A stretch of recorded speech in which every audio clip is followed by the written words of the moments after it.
मित्र हो, दररोज व्यवस्थित खाऊन पिऊन सुद्धा सतत लो एनर्जी, थकवा, अशक्तपणा जाणवतो. हल्ली सतत एकटं एकटं राहावंसं वाटतं, कोणाशी बोलावंसं वाटत नाही, नवीन काही करावंसं वाटत नाही. एवढंच नाही तर रोजची कामं सुद्धा उत्साहानं करावीशी वाटत नाही. सकाळी उठल्यानंतर अंथरुणातून उठावं वाटत नाही, झोप पूर्ण झाल्यासारखी वाटत नाही, अजून अंथरुणात तसंच तासोन तास पडावून राहावंसं वाटतं. छोट्या छोट्या गोष्टीला लगेचच डोळ्यामध्ये पाणी येतं, वाईट वाटतं, दुःख वाटतं. वरून तर सगळं एकदम छान दिसतं, पण आतून पूर्णपणे मी तुटून गेलोय. कसलीच इच्छा जगण्याची राहिली नाही, कुठल्याच गोष्टीमध्ये इंटरेस्ट राहिला नाही. पूर्णपणे शरीराची आणि मनाची बॅटरी डाऊन झाली. अशी अवस्था जर तुमची किंवा तुमच्या मित्र नातेवाईकांची झाली असेल तर समजून जा की तुम्हाला डिप्रेशन या गंभीर आजारानं ग्रासलेला आहे. आणि म्हणूनच आजच्या व्हिडिओमध्ये मी तुम्हाला डिप्रेशन अर्थात नैराश्य, उदासी या आजाराची 5 मुख्य लक्षणं कुठली कुठली असतात, अशा वेळेला आपलं शरीर आणि मन नेमके कुठले 5 मुख्य संकेत देतं, आणि या डिप्रेशन या आजारावर मात करण्यासाठीचे 10 सोपे, घरगुती, सहज करता येतील असे उपाय कोणते, आणि 5 असे पदार्थ जे खाल्ल्यामुळं आपण आयुष्यभरासाठी डिप्रेशन पासून दूर राहू आणि सतत नेहमी आनंदी आणि उत्साही राहू. विनंती असेल की हा व्हिडिओ पुढे पुढे न पळवता शेवटपर्यंत नीट लक्ष देऊन ऐका. प्रत्येक मुद्दा आणि त्याच्या मागचं शास्त्र समजून घ्या. अजून एक विनंती असेल, जर चॅनलवरती नवीन असाल किंवा आजपर्यंत आपलं चॅनल तुम्ही सबस्क्राईबच केलं नसेल तर आता लगेच बाजूचं बेल आयकॉनचं बटन दाबून चॅनल सबस्क्राईब करा, जेणेकरून आरोग्यविषयक अत्यंत महत्वपूर्ण, अभ्यासपूर्ण आणि शास्त्रीय व्हिडिओज तुम्हाला सहज पाहता येतील, तेही अगदी मोफत, कारण सबस्क्राईब करायला पैसे लागत नाही. चला तर मी तुमचा जास्त वेळ घेणार नाही.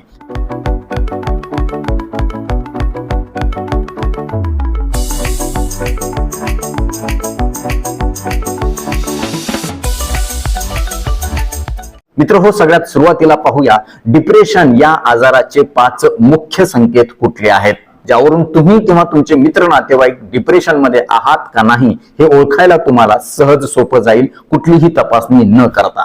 सगळ्यात पहिला आणि महत्वाचा संकेत आहे तो म्हणजे सतत उदास वाटणं. खूप दिवसापासून उदासी असणं, 3 आठवडे झालं, 4 आठवडे झालं तरी मन उदासच आहे, आतून तुटल्यासारखं वाटतं, काहीतरी गमावल्यासारखं वाटतं.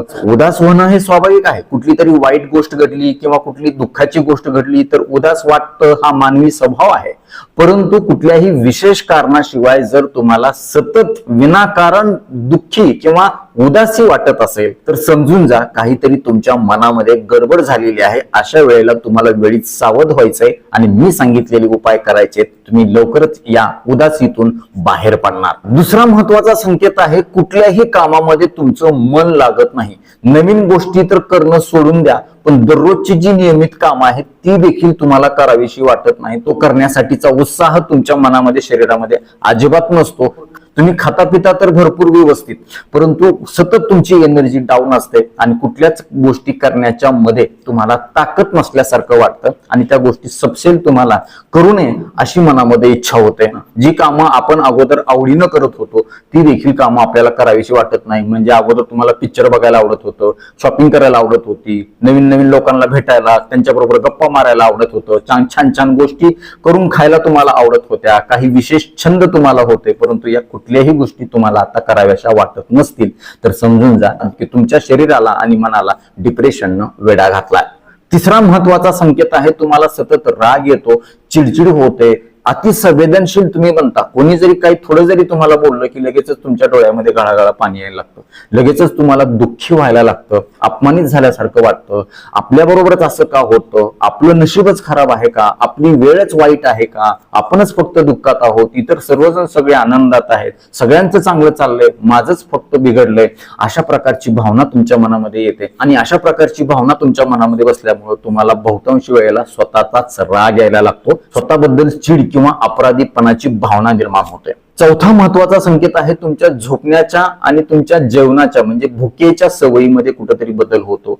तुम्हाला व्यवस्थित झोप लागत नाही, अंथरुणात तुम्ही उगीच पडून राहता, ह्या अंगावरून त्या अंगावर होतं. एकदा झोप लागल्यानंतर परत तुम्हाला जाग येते.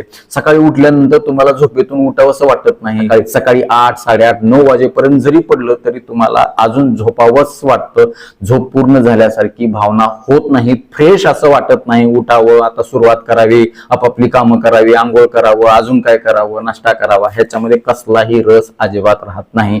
आणि जेवणाच्या बाबतीमध्ये कधी खूप जास्त भूक लागते तर कधी अजिबातच काहीच खावं असं वाटत नाही.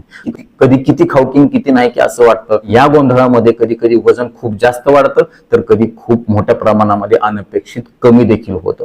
कारण या डिप्रेशनच्या आजारामध्ये आपले मूड सतत स्विंग होत असतात. बायपोलर डिप्रेशन मध्ये खास करून ज्या वेळेला मूड तुमचे कधी खूपच जास्त उत्साही असतात आणि खूपच डिप्रेस्ड असतात, अशा ज्या दोन अवस्था असतात त्या डिप्रेशनला आपण बायपोलर डिसऑर्डर म्हणतो, बायपोलर डिप्रेशन असं म्हणतो. तर हे देखील एक महत्वाचा संकेत आहे. तर अशा पद्धतीने तुमच्या झोपेच्या किंवा भुकेच्या सवयीमध्ये 2 किंवा 2 आठवड्यापेक्षा जास्त दिवस बदल जाणवत असतील तर समजून जा की तुम्हाला डिप्रेशन झालंय. आणि पाचवा महत्वाचा संकेत आहे की डिप्रेशन झाल्यानंतर तुम्ही स्वतःला सतत कमी समजता, तुमचा आत्मविश्वास खूप मोठ्या प्रमाणामध्ये कमी होतो, तुमच्या मनामध्ये सतत नकारात्मक विचार यायला लागतात, स्वतःचा तुम्हाला राग यायला लागतो, स्वतःला तुम्ही त्रास करून घ्यायला लागता, स्वतःचं जीवन संपवण्याचे विचार तुमच्या मनामध्ये यायला लागतात, जगणं तुम्हाला नकोसं वाटायला लागतं, आजूबाजूच्या जगाबद्दल, आयुष्याबद्दल तुम्हाला कसलाही रस राहत नाही, कुठल्याही गोष्टीकडे तुमचं लक्ष राहत नाही, तुम्ही पूर्णपणे आत्ममग्न होऊन जाता आणि सतत एकटं राहण्याच्या नादामध्ये वरचेवर तुमचं हे डिप्रेशन वाढत जायला लागतं. सतत तुमच्या मनामध्ये विचार यायला लागतात की माझ्यामध्ये काहीतरी कमी आहे, मीच सतत चुकतो, माझाच काहीतरी दोष आहे, माझ्यामध्ये काहीतरी दुर्गुण आहेत, सगळेजण बाकीचे चांगले आहेत, अशा प्रकारची भावना तुमच्या मनामध्ये निर्माण होत असेल, तुम्हाला डिप्रेशन ग्रासलेलं आहे. मित्र हो, या 5 संकेतापैकी 2 किंवा 3 संकेत वारंवार 2 आठवड्यापेक्षा जास्त तुम्हाला जाणवत असतील तर तुम्ही समजून जायचं की तुम्हाला डिप्रेशन या आजारानं ग्रासलेलं आहे. अशा वेळेला तुम्ही गप्प न बसता तुमच्या जवळच्या नातेवाईकांची, जवळच्या मित्रांची, समुपदेशकांची, मानसोपचार तज्ञाची आवर्जून मदत घेतली पाहिजे. एवढंच नाही तर मी आता ते 10 उपाय तुम्हाला सांगणार आहे, त्याचा देखील तुम्ही अवलंब करून बघा.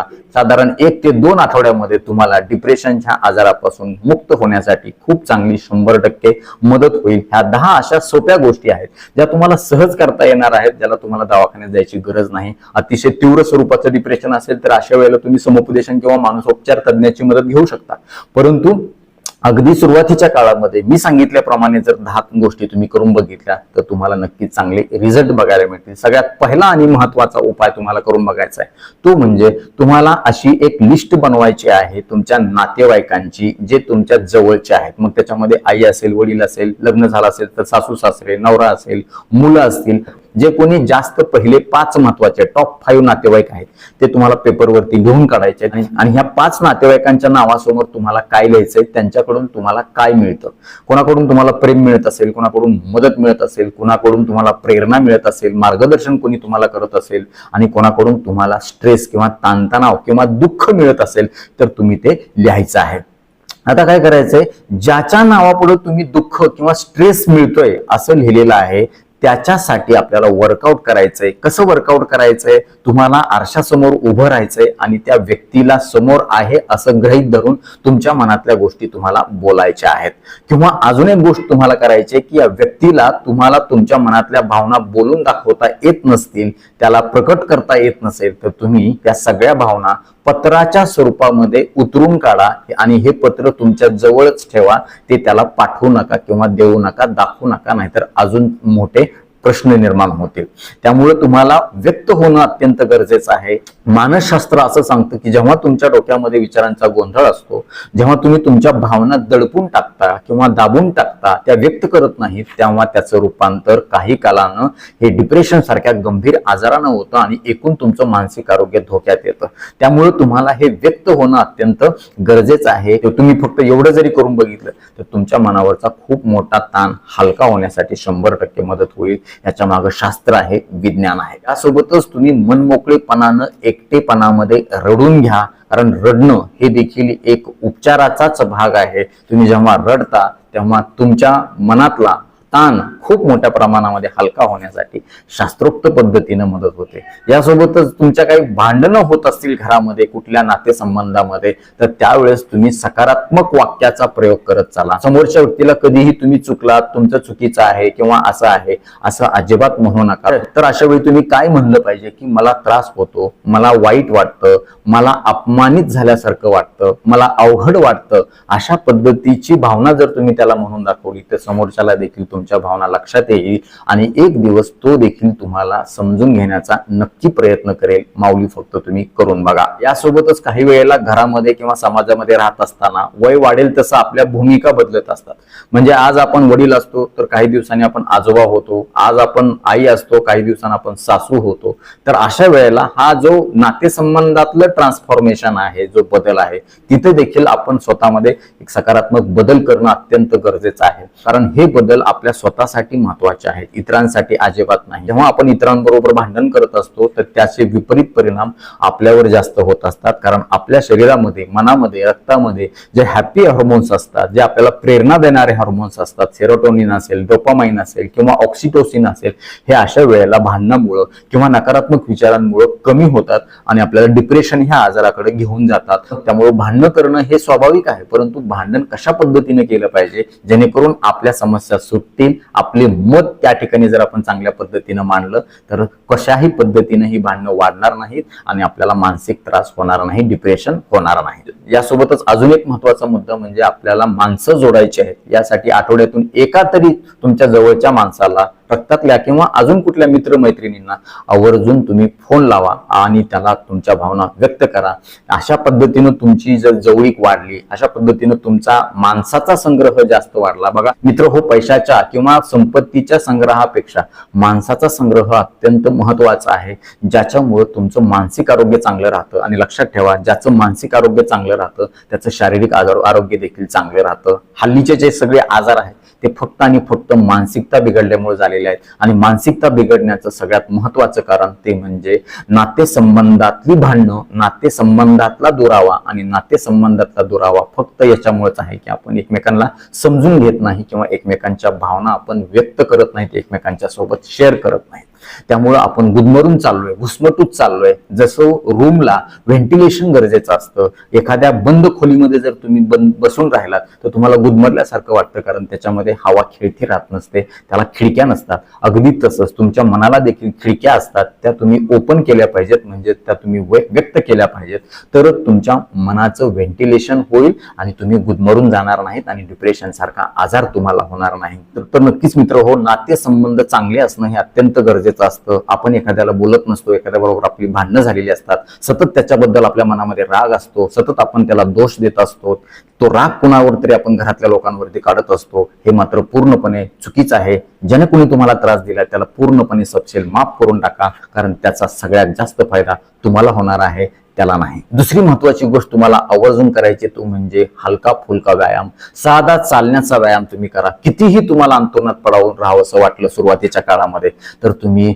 स्वतःहून जबरदस्तीनं उठा आणि फिरायला लागा, चालायला लागा, पळायला लागा. आरोग्यशास्त्र, मानसशास्त्र असं सांगतं, संशोधन असं सांगतं की डिप्रेशन सारख्या आजारामध्ये जेव्हा तुम्ही पळायची प्रॅक्टिस करता किंवा कुठल्याही स्वरूपाचा एरोबिक्सचा व्यायाम करता, पोहायला जाता, अजून काय करता, सुरुवातीला तुम्हाला अवघड वाटतं, करावं असं वाटणार नाही, परंतु जसं जसं तुम्ही करायला लागता तसं तसं तुमच्या डोक्यातले जे हॉर्मोन्स आहेत, जे वाईट हॉर्मोन्स आहेत, सॅड हॉर्मोन्स आहेत, ते कमी होतात आणि हॅपी हॉर्मोन्स वाढायला लागतात. त्यामुळे आपल्याला सुरुवात करणं गरजेचं आहे. जेवढं तुम्ही पडून राहाल, जेवढं तुम्ही उदास राहाल, तेवढी तुमची उदासी वाढेल आणि ती सुरुवात करणं तुमच्या हातात आहे. आणि मला खात्री आहे की हा व्हिडिओ बघितल्यानंतर ह्या सगळ्या गोष्टी करायला तुम्ही सुरुवात करणार आणि तुमचं डिप्रेशन, नैराश्य कुठल्या कुठं पळून जाणार, तेही घरच्या घरी एक नया पैसा खर्च न करता. व्यायामानं फक्त तुमचं मनच चांगलं होणार नाही तर शरीर देखील तंदुरुस्त राहण्यासाठी, डिटॉक्स होण्यासाठी आणि हलकं फुलकं होण्यासाठी, जडपणा, सुस्ती, आळस कमी होण्यासाठी 100% मदत होणार आहे. तिसरी महत्वाची गोष्ट ती म्हणजे दिवसभरामध्ये तुम्ही जास्तीत जास्त उजेडामध्ये, प्रकाशामध्ये राहा. मानसशास्त्र असं सांगतं की ज्या लोकांना डिप्रेशन आहे त्यांना अंधारामध्ये किंवा एखाद्या सावलीच्या ठिकाणी राहायला खूप आवडतं, परंतु जेव्हा तुम्ही उजेडामध्ये, त्यातल्या त्यात नैसर्गिक उजेडामध्ये, सूर्यप्रकाशामध्ये जाता, तेव्हा तुमचं डिप्रेशन कमी होण्यासाठी मदत होते. विज्ञान असं देखील सांगतं की जे लोक सकाळी पहिल्या सूर्यप्रकाशामध्ये जातात त्यांच्या शरीरामध्ये सेरोटोनिन, डोपामाइन आणि ऑक्सिटोसिन चांगले स्त्रावले जातात आणि त्यांना डिप्रेशन येण्यापासून बचाव होतो. दिवस त्यांचा चांगला राहतो असा अभ्यास आहे. त्यामुळं जास्तीत जास्त नैसर्गिक उजेडामध्ये, प्रकाशामध्ये, ज्या घरामध्ये सतत कोंडलेले वातावरण असतं, अजिबात सूर्यप्रकाश येत नाही, त्या लोकांना जास्त डिप्रेशन न ग्रासलं जातं हे लक्षात ठेवा. त्यामुळे बाहेर पडा आणि ह्या प्रकाशाचा आनंद घ्या. तिसरी गोष्ट तुम्हाला करायची, ज्या गोष्टी तुम्हाला कराव्याशा वाटत नाहीत त्या तुम्ही आवर्जून करा.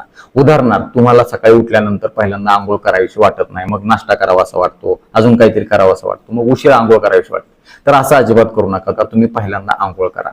तुम्हाला वाटतं की बाहेर पडू नये, तुम्ही बाहेर पडा. तुम्हाला वाटतं की पुस्तक वाचू नये, तुम्ही आज 100% पुस्तक वाचायला घ्या. तुम्हाला वाटतं की जेवण करू नये, जेवायला बसा.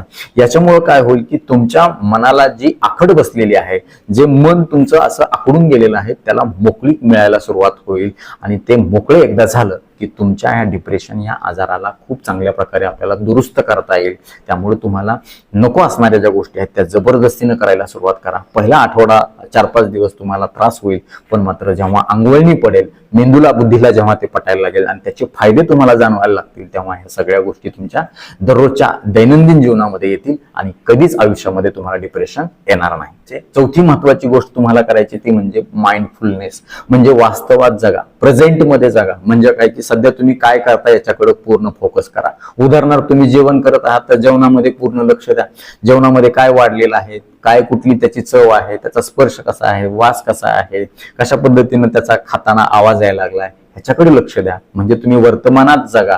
बहुतांश वेळेला डिप्रेशन या आजारामध्ये लोक काय करतात की भूतकाळात घडून गेलेल्या विचारात असतात. ह्यानं मला तसं म्हणला, त्यानं तसं म्हणला, असं अजिबात करू नका. किंवा भविष्याची अनावश्यक चिंता करत बसतात आणि वर्तमान जगायचं विसरून जातात. त्यामुळे माइंडफुलनेस जे आहे ते तुम्ही आवर्जून फॉलो करा. आता हा व्हिडिओ बघत असताना सुद्धा मी नेमकं काय बोलतोय, हातवारे कसं करतोय, माझ्या चेहऱ्यावरचे हावभाव कसे आहेत, किंवा तोंडाची हालचाल कशी आहे, शब्दफेक कशी आहे, त्याच्यातली टोन कशी आहे, त्याचे अर्थ काय आहे, हे जर पूर्णपणे तुम्ही समजून घेण्याचा प्रयत्न केला तर व्हिडिओ ऐकल्यानंतरच तुम्हाला फ्रेश वाटायला लागेल, कारण तुम्ही माइंडफुली हा व्हिडिओ बघितला असणार आहे. पाचवी महत्वाची गोष्ट तुम्हाला करायची ती म्हणजे इतर लोकांना, आजूबाजूच्या लोकांना, आपल्या जवळच्या मित्र नातेवाईकांना तुम्ही कुठल्या ना कुठल्या स्वरूपाची मदत करा. कारण मदत जेव्हा तुम्ही करता तेव्हा तुमच्या मनाला एक चांगलं समाधान मिळतं की बाबा कोणाला तरी मी मदत केली. आणि जेव्हा अशा पद्धतीचं समाधान तुमच्या शरीरामध्ये, मनामध्ये, तुमच्या दिमागामध्ये तयार होतं तेव्हा तुम्हाला नॅचरली आल्हाददायी वाटायला लागतं, उत्साही वाटायला लागतं. सहावी महत्वाची गोष्ट आहे ती म्हणजे लोकांचे तुम्ही धन्यवाद माना. तुम्ही म्हणाल उगाचच धन्यवाद मानायचं का, तर अजिबात नाही. ज्या ज्या लोकांनी आपल्याला मदत केलेली आहे, ज्यांच्यामुळे आपल्याला फायदा झालेला आहे, काही ना काही असे ना, बारीक का छोटी का गोष्ट असे ना, त्यांना तुम्ही धन्यवाद, थँक्यू म्हणा. किंवा देवाचे देखील आभार माना, निसर्गाचे आभार माना, आपल्या आई वडिलांचे आभार माना, आपल्या आजूबाजूच्या असणाऱ्या शेजाऱ्या पाजाऱ्याचे सुद्धा आभार माना. कारण हे सगळे लोक आहेत म्हणून आपल्या आयुष्याला किंमत आहे. आपण जर ह्या जगामध्ये एकटेच असू तर त्याला अर्थ असेल का हो? अजिबात नाही. सगळेजण एकत्रित आहेत, कुटुंबीय आहेत, शेजारी आहेत, नातेवाईक आहेत, समाज आहे, म्हणून आयुष्याला अर्थ आहे, लक्षात ठेवा. त्यामुळे आपल्या आजूबाजूच्या लोकांची आपल्याला प्रत्यक्ष कुठल्या ना कुठल्या स्वरूपामध्ये मदत होत असते, फायदा होत असतो. त्यामुळे ह्या सगळ्यांचे तुम्ही आभार माना. रात्री झोपताना सुद्धा सगळ्यांचे, ईश्वराचे आभार माना. हे जे ग्रॅटिट्यूड आहे हे खूप महत्वाचं आहे तुमच्या डिप्रेशन या आजाराला कायमस्वरूपी घालण्यासाठी. सातवी महत्वाची गोष्ट तुम्हाला आवर्जून करायची ती म्हणजे तुलना तुम्ही कुठलीही कोणाबरोबर कधीही करायची नाही आणि कुणाकडून ही जास्तीच्या अपेक्षा तुम्हाला ठेवायच्या नाही. काहीतरी आपण अपेक्षा ठेवतो, त्यांनी तसं करावं, ह्याने असं करावं, आणि त्यानं केलं नाही, मग परत लगेच आपण उदास होतो. आपल्या आनंदाचा रिमोट आपल्या हातात ठेवा. कोणीतरी काहीतरी मला म्हणलं, मी लगेच उदास झालो. कोणीतरी मला चांगलं म्हणलं की मी लगेच एक्साइटेड झालो, मला फ्रेश वाटायला लागतं.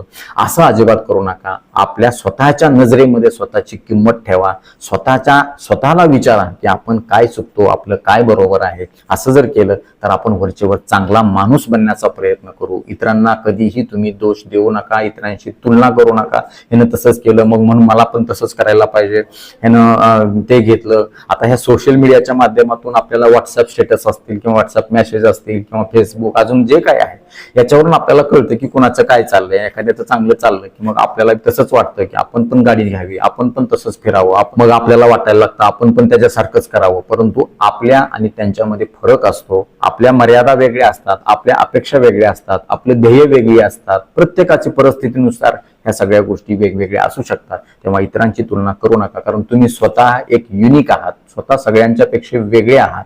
कारण तुमचे स्वभाव संस्कार वेगळे आहेत आणि तुमच्या गरजा देखील वेगळ्या असू शकतात, तुमची ध्येय देखील वेगळी असू शकतात. फक्त मनामध्ये ठरवा की मी चांगलं खाणार, चांगलं पिणार, चांगलं काम करणार, मग तुम्हाला कोणाशीही बरोबरी किंवा तुलना करायची गरज पडणार नाही. ही महत्वाची गोष्ट आहे. विज्ञान असं सांगते, जे लोक निसर्गाच्या सानिध्यात राहतात, झाडा झुडपामध्ये वावरतात, झाडं लावतात, झाडाला पाणी देतात, झाडांची कटाई करतात, झाडांची देखभाल करतात, अशा लोकांना कधीही डिप्रेशन येत नाही. कारण निसर्गामध्ये तशी ताकद आहे. या ताकदीमुळे तुमच्या शरीरामध्ये चांगले हॉर्मोन्स, डोपामाइन, सेरोटोनिन किंवा ऑक्सिटोसिन रिलीज होतात आणि तुम्हाला याचा चांगला फायदा होतो. आणि 10वी महत्वाची गोष्ट तुम्हाला आवर्जून करायची आहे, ती म्हणजे तुमच्या स्वतःमध्ये असणारे जे चांगले गुण आहेत ते तुम्हाला ओळखायचे आहेत, ते तुम्हाला लिहून काढायचे आहेत. आणि ते अजून जास्त कशा पद्धतीने वाढतील किंवा असलेले गुण अजून चांगल्या प्रकारे कशा पद्धतीने बहरतील याकडे जर तुम्ही लक्ष दिलं, तुमच्या स्वतःतले चांगले गुण ओळखून तुमचे चांगले छंद तुम्ही जोपासून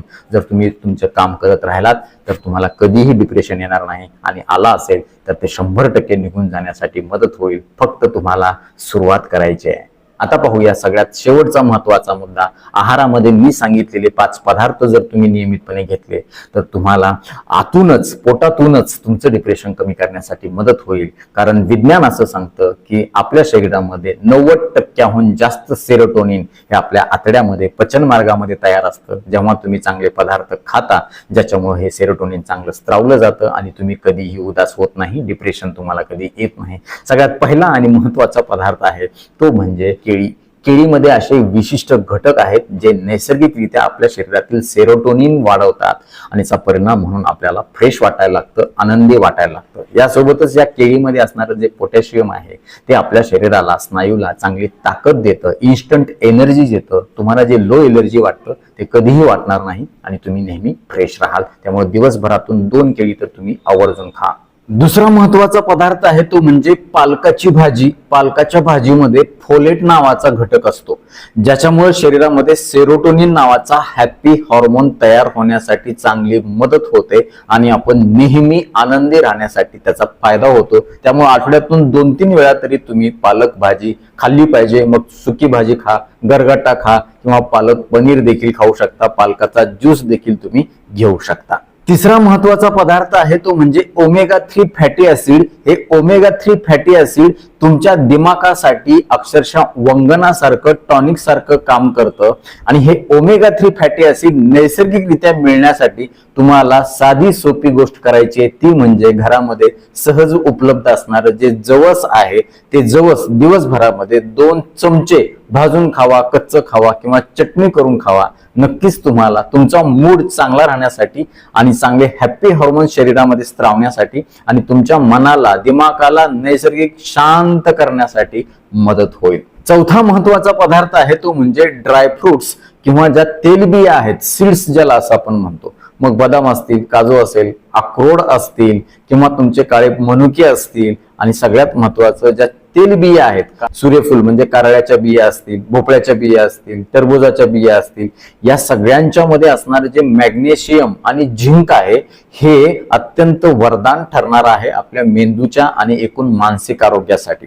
असं म्हटलं जातं की ज्या लोकांच्या मध्ये मॅग्नेशियम आणि झिंकची कमतरता आहे त्यांना डिप्रेशन लवकर येतं.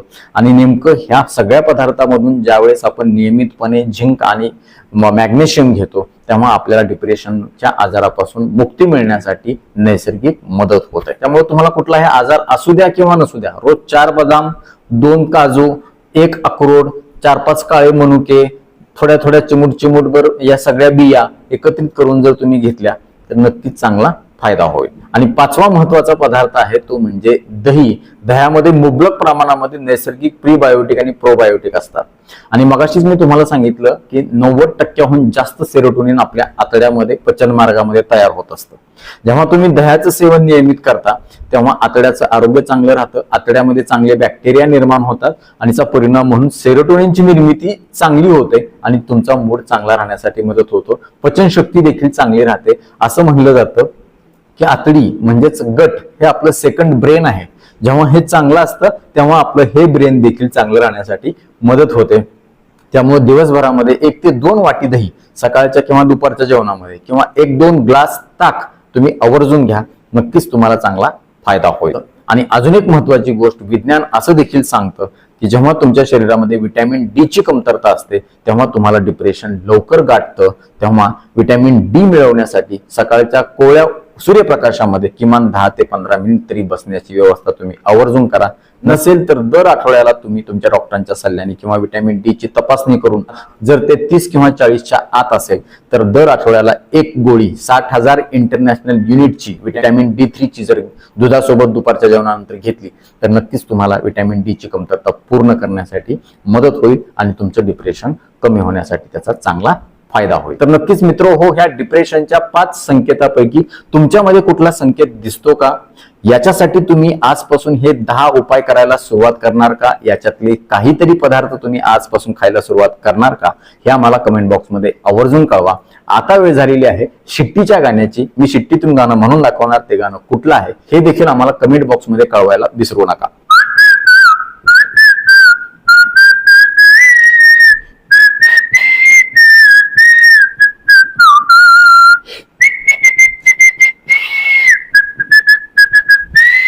तर नक्कीच मित्र, हा व्हिडिओ तुम्हाला उपयुक्त वाटलाच असेल याची मला 100% खात्री आहे. व्हिडिओतली एक जरी गोष्ट तुमच्यासाठी महत्वाची कामाची वाटली असेल तर कृपया लाईकचं बटन न दाबता पुढे जाऊ नका. कारण जेव्हा तुम्ही आवर्जून लाईक करता तेव्हा आम्ही आवर्जून वेळ काढून व्हिडिओ बनवल्याचं आम्हाला समाधान मिळतं, सार्थक झाल्याचं वाटतं. यासोबतच हा व्हिडिओ आपल्या जास्तीत जास्त मित्र नातेवाईकांना शेअर करा, जेणेकरून त्यांना देखील डिप्रेशन सारख्या गंभीर आजारापासून नैसर्गिकरित्या मुक्त होण्यासाठी मदत होईल. ते तुम्हाला थँक्यू म्हणतील, मला देखील छान छान आशीर्वाद देतील, दुवा देतील. यासोबतच आरोग्याच्या बाबतीमध्ये तुमच्या मनामध्ये काही प्रश्न शंका असतील आणि माझ्याकडून तुम्हाला वैयक्तिक सल्ला मार्गदर्शन उपचार हवे असतील तर खाली दिलेल्या व्हॉट्सअप नंबरवरती आम्हाला हाय किंवा नमस्कार असा मेसेज पाठवा. यासोबतच आमच्या या आरोग्यविषयक कामाला तुम्हाला खरंच मनापासून सपोर्ट करण्याची इच्छा असेल तर आजच आपलं चॅनल जॉईन करा. परत एकदा जाता जाता आठवण करून देतो, विनंती करतो, चॅनल सबस्क्राईब केलं नसेल तर आता लगेच सबस्क्राईब करा. आपल्या मित्र नातेवाईकांना देखील आवर्जून सबस्क्राईब करायला सांगा. कारण तुम्ही केलेलं सबस्क्रिप्शन, तुम्ही केलेल्या लाईक्स आणि तुम्ही केलेल्या छान छान कमेंट्स हेच आमच्यासाठी टॉनिक असतं. ज्या टॉनिकच्या बळावर जोरावर या पुढच्या काळामध्ये आम्ही अजून चांगले आरोग्यविषयक शास्त्रीय माहिती देणारे व्हिडिओ बनवू, त्यासाठी आम्हाला प्रेरणा मिळेल. तुर्तास आजच्या व्हिडिओमध्ये इथंच थांबूया. लवकरच भेटूया नवीन व्हिडिओमध्ये नवीन विषयासह. तोपर्यंत आनंदी राहा, निरोगी राहा. धन्यवाद. रामकृष्ण हरी माऊली.